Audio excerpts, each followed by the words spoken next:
Vote. On this vote, the ayes are 47, the nays are 53. The 60-vote threshold having not been achieved, the bill upon reconsideration is not passed.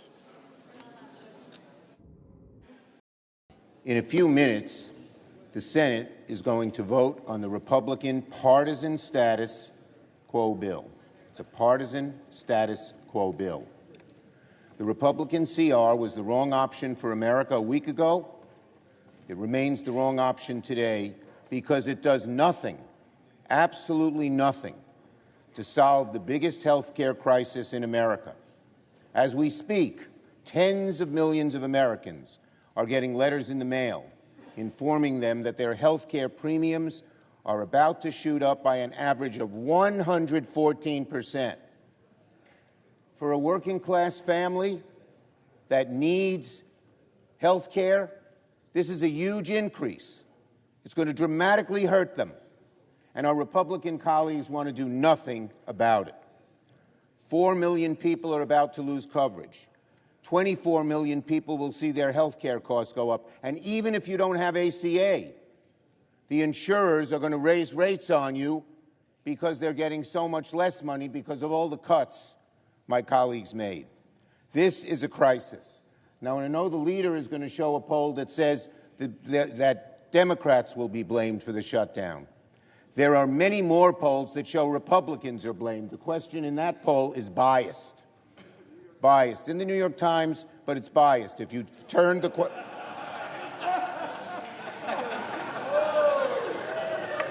That's true. I don't always believe the New York Times. You can be sure of that. Neither do you.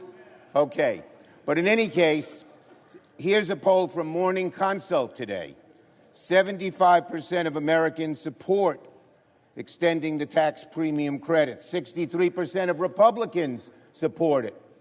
And 45% of voters say they'll blame Republicans in Congress for a government shutdown. Only 32% blame Democrats. It's natural that people understand that Donald Trump and the Republicans want to shut down and Democrats do not. We need to deal with this health care crisis now, not later. But the Republican bill fails to do that. I urge my Republican colleagues instead to join with us, work in good faith to keep the government open, keep costs down. This is a totally partisan bill. Not once were we approached about what our input should be. When I was Majority Leader, 13 different times we passed CRs. Why?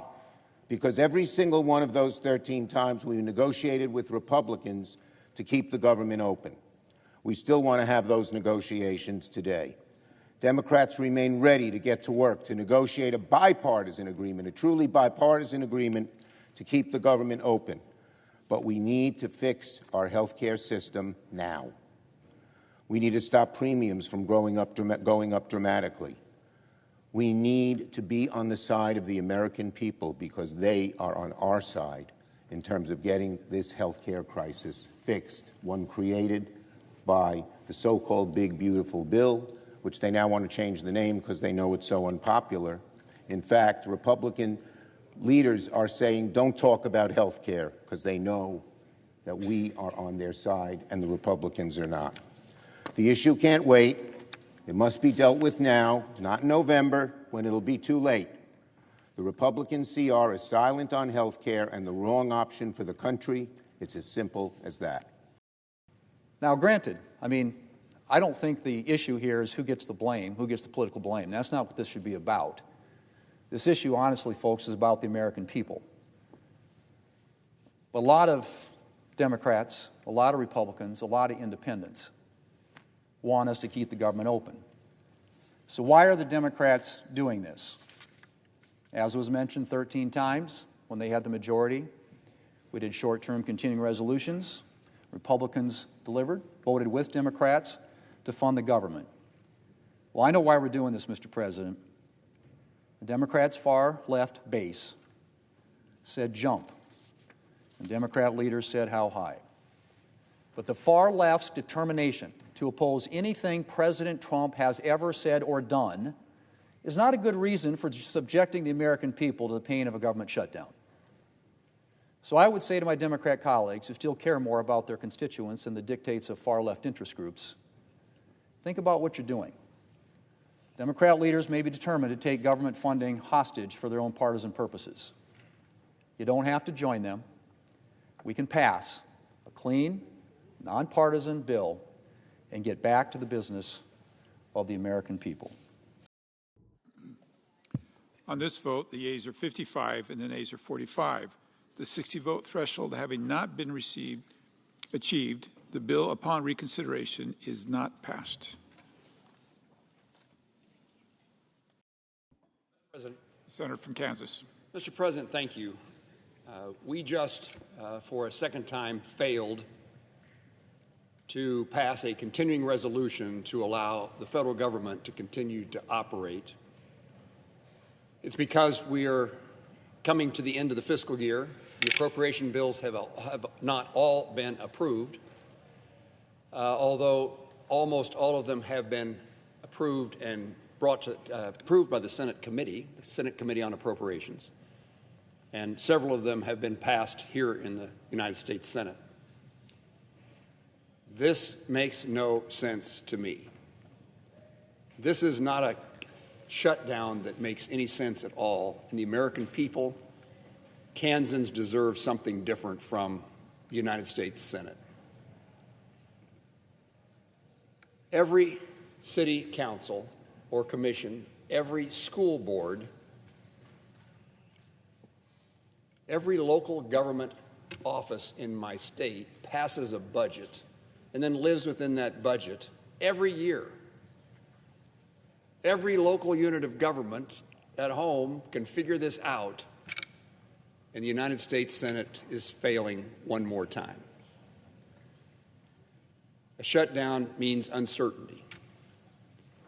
A shutdown means dysfunction. And the issue to me is this continuing resolution that would fund the federal government for 21 more days. I'm going to say that differently, till November the 21st. A short period of time is designed to avoid that dysfunction, to avoid that uncertainty. All that's required is that we pass a continuing resolution, 60 votes in the United States Senate, to keep government functioning so, and this is the reason it makes no sense to me, so that we can pass the remaining appropriation bills, all but one of which has been passed by the Senate Appropriations Committee, and most in hugely bipartisan ways. And for whatever purpose and for whatever reason I don't understand, that seems beyond our capability. I understand there are those who wish to bring other issues to this bill. Could we do one thing at a time, and when that one thing is as important as the continuing resolution, to do it right now, to do it yesterday, to do it tomorrow? We can't pass a continuing resolution because there are those who want to bring other issues into the bill. Could those other issues not be considered at a later time? Seems to me that passing appropriation bills, the federal government functioning, is one of the primary necessities and responsibilities of the United States Senate, of the Congress of the United States. This is simple and straightforward. Give us a few more weeks to process the remaining appropriation bills. Government continues to function while we do so. A continuing resolution, particularly long-term, is a crazy thing because it says we're going to fund the federal government at the same level in the same way that we did last year. And if it's multiple years of continuing resolutions, the same way we funded government the year before that. Does anyone believe that the priorities of this country are identical to last year? Does anybody believe that they're identical to 2 years ago? Aren't there things that deserve more money, higher priority? Aren't there things that deserve no money? Aren't there things that deserve less money or maybe even the same? A long-term continuing resolution is a crazy idea, And the short-term resolution of a CR that we're dealing with right now is an unnecessary idea. It's unnecessary because we can pass the appropriation bills and avoid a long-term CR, and we just need the time to do it. So a short-term continuing resolution, do it, take up the appropriation bills, as this majority leader has promised to do, and this majority leader has demonstrated he's willing to do it. It's a pretty straightforward solution to me. Give us a little more time, a few more weeks, immediately begin the consideration of the appropriation bills that have been reported by the Senate Committee on Appropriations, and at the end of that period of time, we don't need a continuing resolution. We will have done our task. I yield the floor.